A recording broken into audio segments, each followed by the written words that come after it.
ನಮಸ್ಕಾರ ಎಲ್ಲರಿಗೂ. Welcome back to my channel Sahana Soni creations. Good morning everybody. ನಾನು ಇವತ್ತು ಸಣ್ಣ ಇಡ್ಲಿ ಅಂತ ಹೇಳ್ತಾರೆ. ಇದಕ್ಕೆ ಉದ್ದು ಏನು ಹೆಚ್ಚು ಹಾಕಲಿಕ್ಕೆ 2 ಸ್ಪೂನ್ ಉದ್ದಲ್ಲಿ ಈ ಥರ ಇಡ್ಲಿ ರೆಡಿ ಆಗ್ತದೆ. ನೋಡಿ, ತಟ್ಟೆ ಬೇಕಾದ ನಾನು ನಿಮಗೆ ತೋರಿಸ್ತೇನೆ. ನೋಡಿ, ಈ ಥರ ತಟ್ಟೆ ಕೂಡ ಕ್ಲೀನಾಗಿ ತೆಗಿಲಿಕ್ಕೆ ಬರ್ತದೆ. ಅದಕ್ಕೆ ಕೆಲವೆಲ್ಲ ಟಿಪ್ಸ್ ಹೇಳಿದ್ದೇನೆ ನಾನು, ಯಾವ ಥರ ಮೆಜರ್ಮೆಂಟಲ್ಲಿ ಈ ಇಡ್ಲಿ ಮಾಡೋದಂತ. ಉದ್ದು ಏನು ಹಾಕಲಿಲ್ಲ, ಅವಲಕ್ಕಿನೂ ಹಾಕಲಿಲ್ಲ ನಾನೇನು. ಇದನ್ನು ಈ ಥರ ಸಣ್ಣ ಇಡ್ಲಿ ಅಂತ ಮಂಗಳೂರಲ್ಲಿ ಫ್ಯಾಕ್ಟ್ರಿ ಇರೋದು ಉಂಟು. ಇದು ನಾನ್ ವೆಜ್ಗೆ ಭಾರಿ, ಚಿಕನ್ ಗ್ರೇವಿಗೆ, ಮಟನ್ ಗ್ರೇವಿಗೆಲ್ಲ ಇದು ಒಳ್ಳೆ ಸೂಟ್ ಆಗ್ತದೆ. ಮತ್ತು ಫಂಕ್ಷನಲ್ಲಿ ಇದು ಭಾರಿ ಇದು ಉಂಟು, ಟ್ರೆಂಡ್ ಉಂಟು. ಬಟ್ ಇಷ್ಟು ದೊಡ್ಡ ಇಡ್ಲಿ ಯಾಕೆ ನಾನು ಸಣ್ಣದು ಹಾಕಿದ್ದದು ಅರ್ಧಕ್ಕೆ ಹಾಕಿದಕ್ಕೂ ಇಷ್ಟು ದೊಡ್ಡದು ಉಬ್ಬಿ ಬರ್ತದೆ. ಈ ಥರ ಸಣ್ಣ ಇಡ್ಲಿಯನ್ನು ಹೇಗೆ ಮಾಡೋದಂತ ನಾನು ಇವತ್ತು ಬ್ರೇಕ್ಫಾಸ್ಟಿಗೆ ಮಾಡ್ತಾ ಇದ್ದೇನೆ. ಇಡ್ಲಿಯನ್ನು ರೆಸಿಪಿಯನ್ನು ನಾನು ಇವತ್ತು ನಿಮಗೆ ಶೇರ್ ಮಾಡ್ತಾ ಇದ್ದೇನೆ. ನೀವು ಈ ರೆಸಿಪಿ ಇಷ್ಟ ಆದರೆ ಆದಷ್ಟು ಹೇಳ್ತಾ ಇದ್ದೇನೆ, ಲೈಕ್ ಮಾಡಿ. ಇಷ್ಟ ಆದರೆ ಲೈಕ್ ಮಾಡಿ. ಸಬ್ಸ್ಕ್ರೈಬ್ ಆಗದೆ ಯಾರು ನೋಡ್ತಿದ್ದೀರಿ ನೋಡಿ, ನೀವು ಆದಷ್ಟು ಬೇಗ ಸಬ್ಸ್ಕ್ರೈಬ್ ಮಾಡಿ, ಹೈಪ್ ಬಟನ್ನು ಒತ್ತಿ. ನನಗೆ ಪಾಯಿಂಟ್ ಸಿಗ್ತದೆ ಅಂತ ಹೇಳ್ತಾ ಇರ್ತೇನೆ. ನನಗೆ ಸಪೋರ್ಟ್ ಮಾಡಿ. ನಾನೀಗ ಈ ಸಣ್ಣ ಇಡ್ಲಿಯನ್ನು, ಮಂಗಳೂರು ಸ್ಪೆಷಲ್ ಇದೆ ಆ್ಯಕ್ಚುಲಿ, ಹೇಗೆ ಮಾಡೋದಂತ ನಾನು ನಿಮಗೆ ತಿಳಿಸಿಕೊಡ್ಲಿಕ್ಕಿದ್ದೇನೆ. ಬನ್ನಿ, ನೋಡಿ, ಕಲಿಯಿರಿ. ಇದು ಇಡ್ಲಿ ರೈಸ್ ಅಂತ ನಿಮಗೆ ಎಲ್ಲ ಮಾಲ್ಗಳಲ್ಲಿಯೂ ಇಡ್ಲಿ ರೈಸ್ ಸಿಗ್ತದೆ, ಈ ಥರ ಪ್ಯಾಕೆಟ್ಸಲ್ಲಿ ಸಿಗ್ತದೆ. ಸೊ ಇದನ್ನು ನಾನು 2 ಕಪ್ ಹಾಕ್ತೇನೆ. ಇಡ್ಲಿ ರೈಸನ್ನು 1 ಕಪ್ ಹಾಕಿದೆ. ಈಗ 2 ಕಪ್ ಇಡ್ಲಿ ರೈಸ್ ಹಾಕಿದೆ. ನೋಡಿ, ಈ ಥರ ಇರ್ತದೆ ರೈಸ್.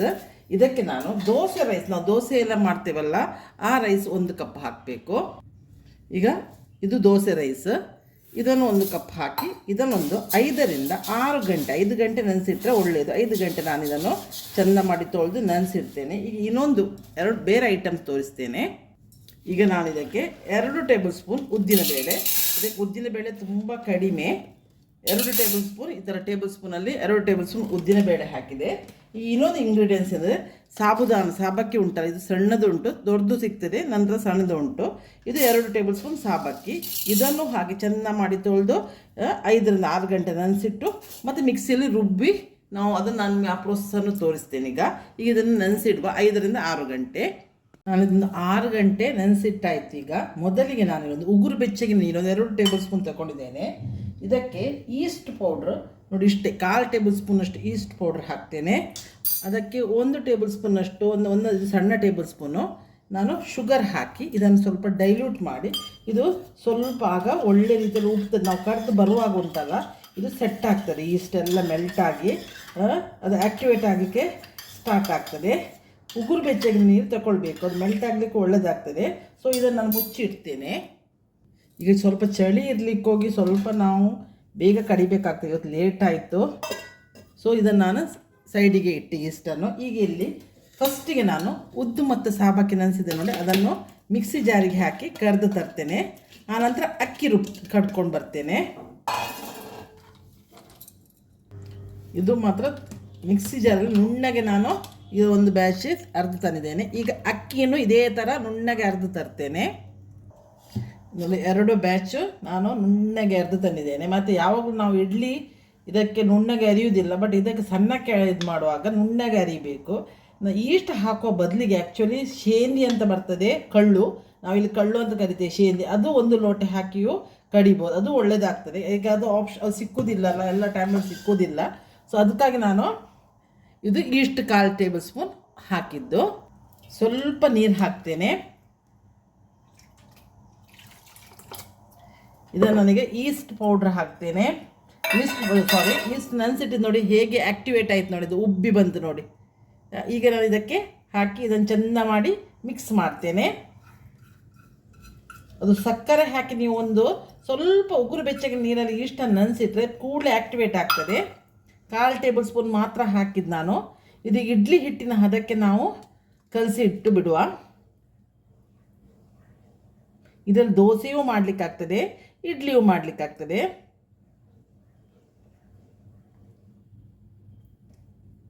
ಮತ್ತು ನುಣ್ಣಗೆ ಅರಿಬೇಕು. ಇಷ್ಟು ಹಾಕಿ ನೀವು ಶೇಂದಿ ಸಿಗ್ತದಂತಂದರೆ ಶೇಂದಿ ಹಾಕಿ ಒಳ್ಳೆದಾಗಿ ಸಣ್ಣಕ್ಕೆ. ಆ್ಯಕ್ಚುಲಿ ಶೇಂದಿಯೇ ಹಾಕೋದು, ನಮ್ಮದಿನ ಶೇಂದಿ ಕಳ್ಳು ಅಂತ ಕರೀತಾರೆ, ಕನ್ನಡದಲ್ಲಿ ಶೇಂದಿ ಅಂತ ಕರೀತಾರೆ, ಅದನ್ನು ಹಾಕಿಯೂ ಮಾಡ್ಬೋದು. ನಮ್ಮದಿಲ್ಲದಕ್ಕೆ ನಾನೀಗ ಈಸ್ಟ್ ಹಾಕಿದ್ದೇನೆ. ಮುಚ್ಚಿ ನಾನು ಇಡ್ತೇನೆ. ಈಗ ನೋಡಿ, ಇದನ್ನು ಒಂದು ಬಟ್ಲು ಇಟ್ಟು ಬಿಡ್ತೇನೆ, ಬರುವುದಿಲ್ಲ ಯಾಕಂದ್ರೆ ತುಂಬ ಗ್ಯಾಪ್ ಉಂಟು, ರಿಸ್ಕ್ ಬೇಡ ಅಂತೇಳಿ. ಇದನ್ನು ಮುಚ್ಚಿ ನಾನು ಬೆಳಗಾತೆ ಇನ್ನು ಒಂದು 7 o'clock ನಾನು ಇಡ್ಲಿ ಮಾಡಿ ನಿಮಗೆ ಹೇಗೆ ಬಂತಂತ ತೋರಿಸ್ತೇನೆ. ಬಟ್ ಇದನ್ನು ಚಿಕನ್ ಗ್ರೇವಿ ಉಂಟಲ್ಲ, ಮಟನ್ ಚಿಕನ್ ಗ್ರೇವಿಗೆ ಇದು ಸಣ್ಣ ಭಾರಿ ಒಳ್ಳೆಯದಾಗ್ತದೆ. ಕ್ರಿಶ್ಚಿಯನ್ಸ್ ಹೆಚ್ಚು ಇದನ್ನು ಯೂಸ್ ಮಾಡ್ತಾರೆ ಕ್ರಿಸ್ಮಸ್ ಟೈಮಲ್ಲೆಲ್ಲ. ನಾನು ಇದನ್ನೊಂದು ರೆಸಿಪಿ ಇರಲಿ ಅಂತ ನಿಮಗೆ ಶೇರ್ ಮಾಡಿದ್ದು. ಈಗ ನಾನು ಬೆಳಗಾತ ನಿಮಗೆ ಇಡ್ಲಿ ಮಾಡಿ ತೋರಿಸ್ತೇನೆ.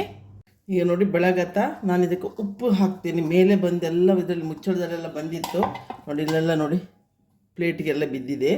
ಸೊ ಇದಕ್ಕೆ ಈಗ ಉಪ್ಪು ಹಾಕ್ತೇನೆ. ಇದು ಪಿಂಕ್ ಸಾಲ್ಟ್, ಕಲರ್ ಪಿಂಕ್ ಏನಂತ ಉಪ್ಪಿಗೆ ತಿಳ್ಕೊಳ್ಬೇಡಿ. ಸೊ ಇದನ್ನು ಚೆಂದ ಮಾಡಿ ಮಿಕ್ಸ್ ಮಾಡುವ ನಾವು. ನೋಡಿ ಇದಿಷ್ಟು ದಪ್ಪ ಇದೆ. ನಾನೀಗ ಇಡ್ಲಿ ತಟ್ಟೆಗೆ ಇಲ್ಲಿ ಒಂದನ್ನೇ ಸುರಿತೇನೆ, ಹಿಟ್ಟನ್ನು ಹಾಕ್ತೇನೆ. ಮತ್ತು ತುಂಬ ಹಿಟ್ಟು ಹಾಕಲಿಕ್ಕೆ ಹೋಗಬೇಡ, ಮೇಲೆ ಬರ್ತದೆ. ಸೊ ಅರ್ಧಕ್ಕೆ ಹಾಕಿದರೆ ಸಾಕಾಗ್ತದೆ ನಮಗೆ. ಇಷ್ಟೇ ಹಾಕುವ.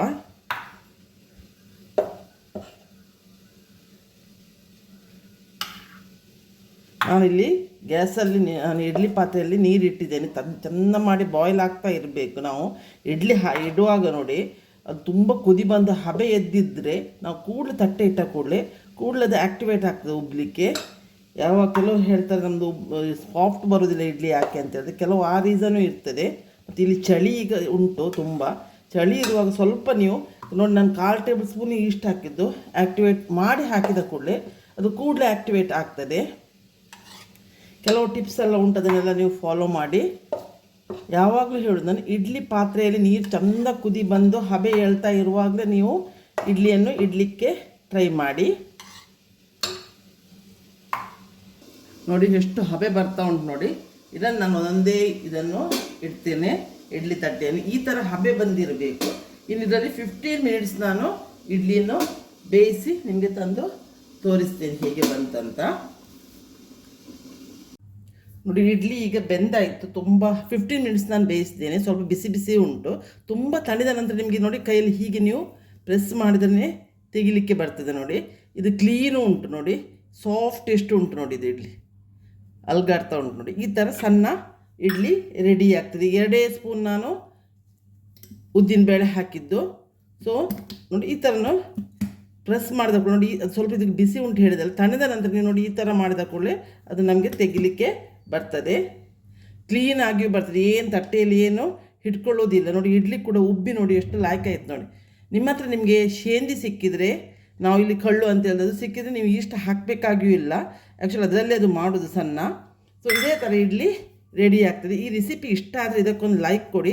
ಸಬ್ಸ್ಕ್ರೈಬ್ ಆಗದೆ ಯಾರು ನೋಡ್ತಿದ್ದೀರಿ ನೋಡಿ, ನೀವು ಆದಷ್ಟು ಬೇಗ ಸಬ್ಸ್ಕ್ರೈಬ್ ಆಗಿ ನನಗೆ ಸಪೋರ್ಟ್ ಮಾಡಿ. ನಾನು ಇದೇ ಥರ ಬೇರೆ ಬೇರೆ, ಮತ್ತು ಈ ಇಡ್ಲಿಯನ್ನು ನಾವು ಇದು ಹೆಚ್ಚು ಚಿಕನಲ್ಲಿ ಮತ್ತು ಕೂರ್ಮದಲ್ಲೆಲ್ಲ, ಇದು ಫಂಕ್ಷನಲ್ಲೆಲ್ಲ ಈ ಇಡ್ಲಿ ಭಾರಿ ಇದಾಗ್ತದೆ. ಇದು ಮಂಗಳೂರಲ್ಲಿ ಇದ್ರದ್ದು ಫ್ಯಾಕ್ಟ್ರಿಯೇ ಉಂಟು.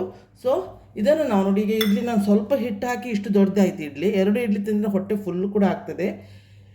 ಮತ್ತು ಇದನ್ನು ನಾವು ಇವತ್ತು ಚಿಕನ್ ಇದರಲ್ಲಿ ನಾವು ಗ್ರೇವಿ ಇದು ಪದಾರ್ಥದಲ್ಲಿ ನಾವು ತಿಂತಾ ಇದ್ದೇವೆ. ಸೊ ನೀವು ಯಾವುದರಲ್ಲಿ ವೆಜ್ಜಿನವರು ನೀವು ವೆಜ್ ಕುರ್ಮದಲ್ಲಿಯೂ ತಿನ್ಬೋದು ಇದನ್ನು. ಬಟ್ ಈ ರೆಸಿಪಿಯನ್ನು ನೀವು ಟ್ರೈ ಮಾಡಿ ನೋಡಿ ಹೇಗೆ ಬಂತಂದರೆ ಕಮೆಂಟ್ಸ್ ಬಾಕ್ಸಲ್ಲಿ ತಿಳಿಸಿ. ನಾನು ಬರುವಾಗ ಒಂದು ಒಳ್ಳೆ ವೀಡಿಯೋದಿಂದ ಬಂದು ನಿಮ್ಮನ್ನು ಮೀಟ್ ಆಗ್ತೇನೆ. ಅಲ್ಲಿವರೆಗೆ ಬಾಯ್, ಥ್ಯಾಂಕ್ ಯು.